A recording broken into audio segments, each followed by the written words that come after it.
Hey guys, so today I'm going to be talking to you about two makeup palettes that are on the market that have been recently released that I'm very excited to talk about. I'm going to be comparing the two and giving you a general overview of what you can expect with both of these palettes. So the two palettes I'm going to be comparing are both by Anastasia Beverly Hills, and they are the Master Palette by Mario. Of course, I'm holding it backwards. The Master Palette by Mario and the Modern Renaissance Palette.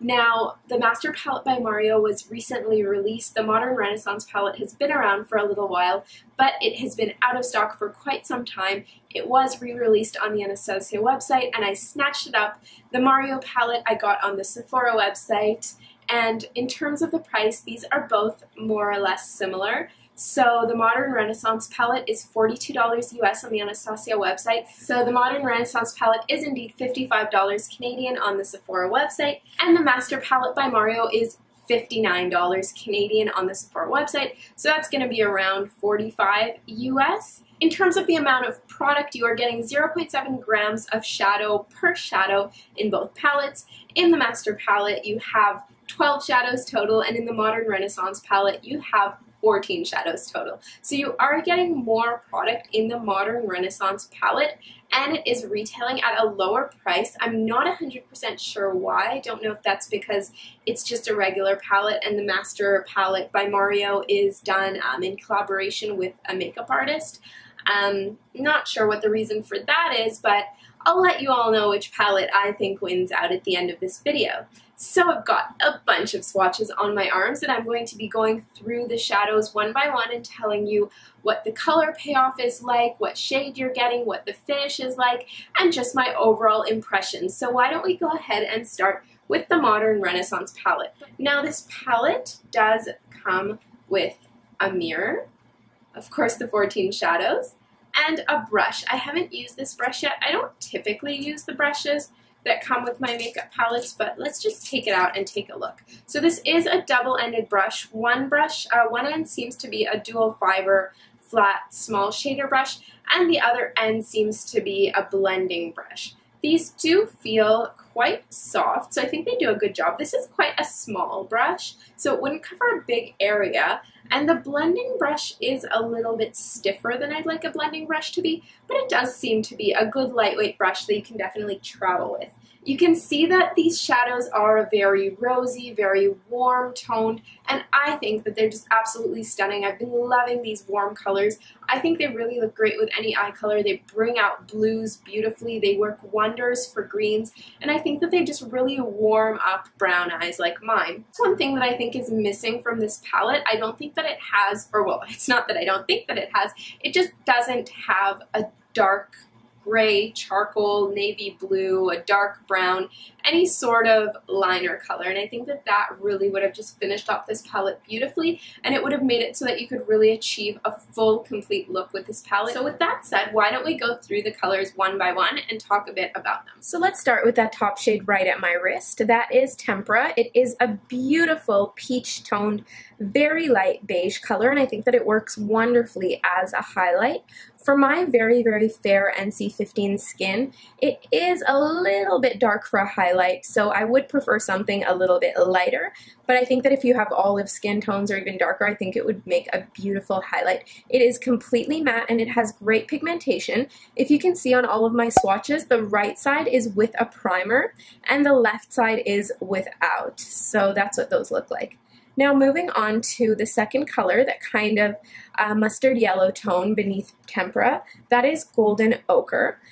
Golden Ochre doesn't have the best pigmentation I've ever seen. As you can see, the primer really does help with that. In that one spot where there is primer, it is a lot more pigmented, but it is a very nice, as I said, mustard yellow color, and I think it could look really nice as a transition shade or even to define your crease. Now moving on to the next color, we've got Vermeer, which is a gorgeous, shimmery, kind of pink toned color. It's so pretty. It's very, very pale, and I think it works very nice as a lid color. It's got some gorgeous shine to it, and the pigmentation is great, especially with a primer. Now the next color is Buonfresco. It's kind of a cool toned mauve taupe with a little bit of dusty plum in it. I think that again it's another stunning color for deepening up the crease. It works great as a transition. And the pigmentation on this one is really nice. The next color is Antique Bronze. The pigmentation on this one is absolutely stunning. It goes on so pigmented and so beautiful, and I just really love how that color translates. The shine is gorgeous, and with a primer, it looks even better. Now the next color we've got is Love Letter. A lot of people are raving about this color because it's just so beautiful and so unique. It's a beautiful maroon with a little bit of burgundy in it, and I think it's just stunning for the fall time. The pigmentation on this one isn't amazing without a primer, but with a primer it goes on quite nicely. The next color is Cypress Umber, and I have to say this is probably the most buttery, softest, most beautiful shadow in this palette. I absolutely love it. It's a very nice brown tone that could be used in the crease in the outer V just to really deepen it up and add some nice color. If you're going for a very understated liner, you could use this as a liner, but it isn't something that's dark enough for me to use as a liner with my extremely dark, almost jet black hair. The next color is Raw Sienna. It's another one of those beautiful transition shades. It's just a nice, warm, mid-toned, almost dusty orange. It has a little bit of clay color in it, and I think that it would be really nice just to tie a look together at a nice transition. Burnt Orange, I think, is another one of those colors that would look beautiful warming up the crease. It's, again, another matte, and it does really have that burnt orange feel to it, as the name says. Primavera is a beautiful champagne tone. I love the shimmer in this one. I'm wearing it on my lid today and I absolutely love it. The pigmentation is wonderful. It goes on so buttery smooth, and I'm a huge fan of that one. Red Ochre doesn't have the best pigmentation without a primer, but with a primer it goes on really nicely. The color is beautiful, as the name says. It's a red ochre, kind of a brick color, a bit muted as opposed to a true brick, but again, just beautiful in the crease. The next shade is Venetian Red, which again, not the best pigmentation without a primer, but with a primer it looks great. It's got a little bit of micro shimmer in it, gold micro shimmer, and it's on a beautiful burgundy base. Love that color. It looks so nice. Then next we've got Warm Taupe, which is one of my favorite transition shades. It's got great pigmentation, again, even better with a primer. It's kind of a warm taupe, exactly as the name implies. I don't know any better way to describe it, but it looks wonderful. And the last color is Realgar, which is absolutely beautiful. It's a very bright orange with just a little bit of muted shade to it, so it's not going to pop at you as a neon orange would, but it really is beautiful to just warm up the entire look. Now, as I mentioned, I am wearing several of the colors that I just showed on my lids today. Now, in terms of the blendability, my goodness, I'm not being sponsored to say this, although I would love to work with Anastasia Beverly Hills, but I always thought I was just bad at blending because no matter how much I blend some of my shadows, even if they're from great brands like Too Faced, I sometimes am left with a patchy look or a look that doesn't quite transition as smoothly as I'd like it to.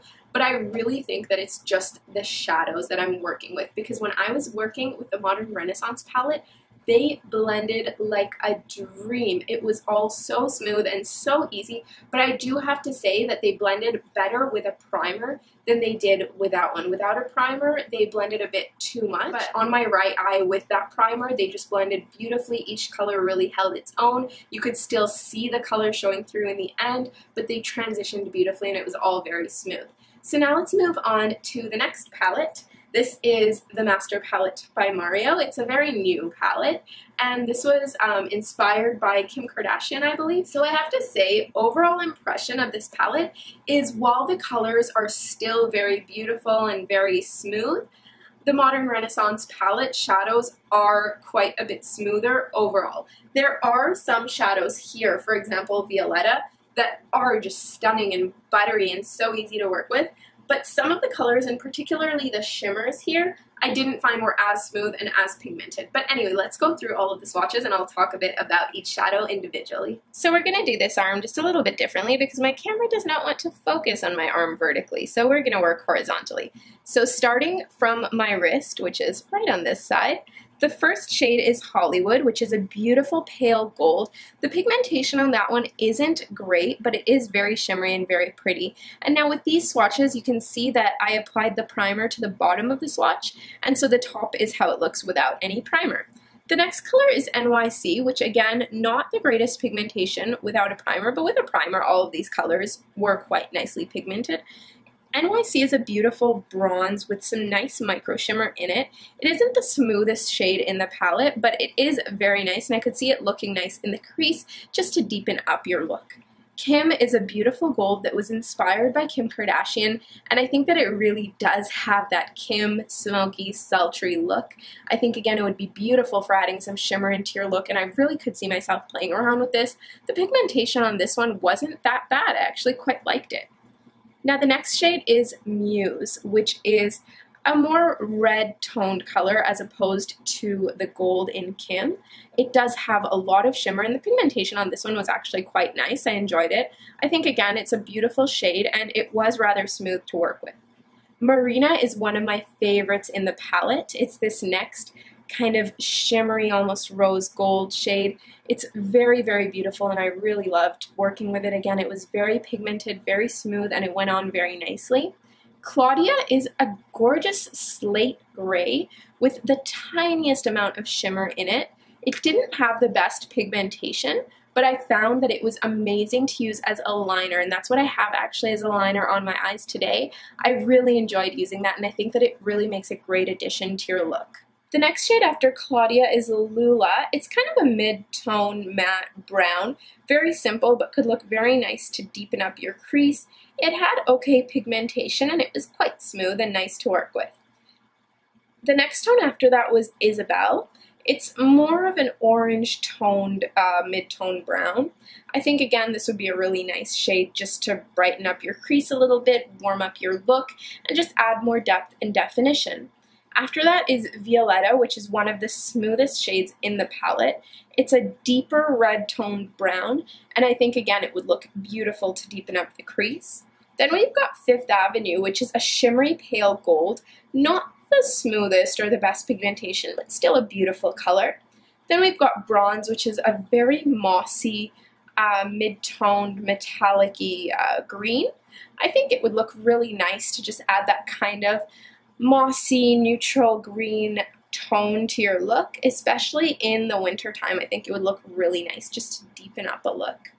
Finally, we've got Paris, which is a shimmery bronze tone, and this is another one of the smoothest colors in the palette. I really enjoyed applying it. It just went on like a dream. It was just a really great shadow overall. Now, my overall impression is that while both of these palettes are absolutely wonderful, and I would definitely recommend both of them for the quality of shadows, for the range of colors that you get, for the blendability, the pigmentation, I will have to choose a winner, and that winner is the Modern Renaissance palette.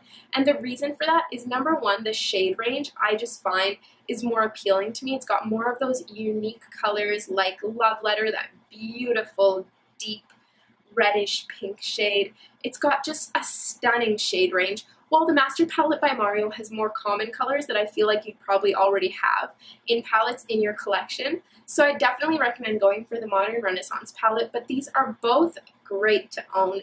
I think that the quality of the shadows is wonderful. Overall, the pigmentation, the smoothness, the blendability I found in the Modern Renaissance palette was a little bit more consistent. Just the majority of the shadows in this palette do have that quality, while some of them in the Master Palette by Mario, I didn't find that their pigmentation or blendability was as great, but it's still honestly a really great palette, and I definitely recommend checking it out, at least giving it some swatches. Now, the one big factor that swayed me towards the Modern Renaissance palette is that you get 2 more shadows, and it costs $4 less Canadian. So I don't know if that difference is less significant in American or if there is no difference in American, but you're getting more shadows for a better price with the Modern Renaissance palette, and I think that's definitely worth thinking about. So I really hope that you've enjoyed this video. I hope it's helped shed some light on both of these wonderful palettes. Please let me know down below if you have any questions about these palettes or if you'd like to see more looks with them. I really hope you enjoy my makeup videos because I know that they're not something that I typically do, but as I say in all my makeup videos, I do really enjoy them. So with that said, thank you so much for watching. I can't wait to talk to you guys again in my next video. Remember to like, comment, and subscribe so that you can stay up to date with all of my content. Thank you so much for watching. I love and appreciate each and every one of you, and I'll talk to you all very soon.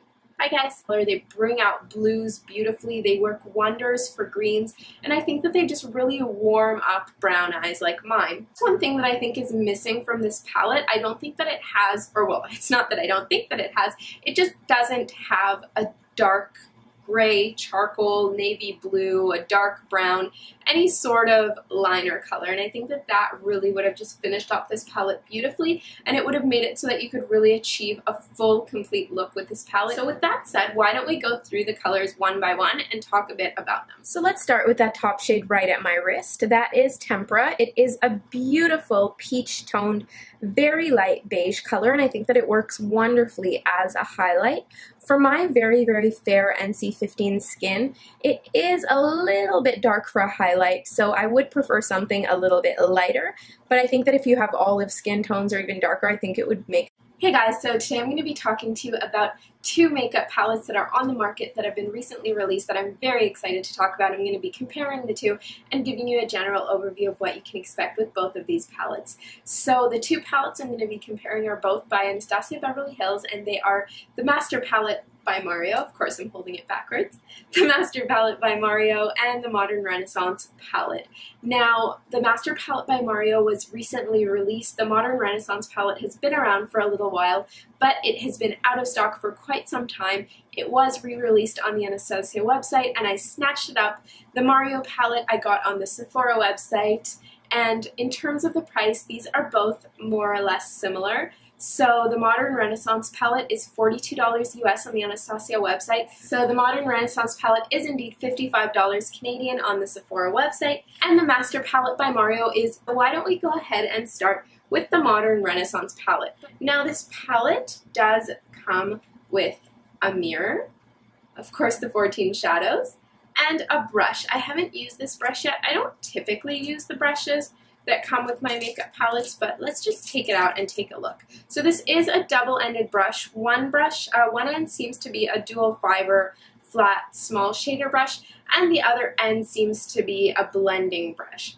These do feel quite soft, so I think they do a good job. This is quite a small brush, so it wouldn't cover a big area, and the blending brush is a little bit stiffer than I'd like a blending brush to be, but it does seem to be a good lightweight brush that you can definitely travel with. You can see that these shadows are very rosy, very warm toned, and I think that they're just absolutely stunning. I've been loving these warm colors. I think they really look great with any eye color. $59 Canadian on the Sephora website, so that's going to be around $45 US. In terms of the amount of product, you are getting 0.7 grams of shadow per shadow in both palettes. In the Master palette, you have 12 shadows total, and in the Modern Renaissance palette, you have 14 shadows total. So you are getting more product in the Modern Renaissance palette, and it is retailing at a lower price. I'm not 100% sure why. I don't know if that's because it's just a regular palette and the Master Palette by Mario is done in collaboration with a makeup artist. Not sure what the reason for that is, but I'll let you all know which palette I think wins out at the end of this video.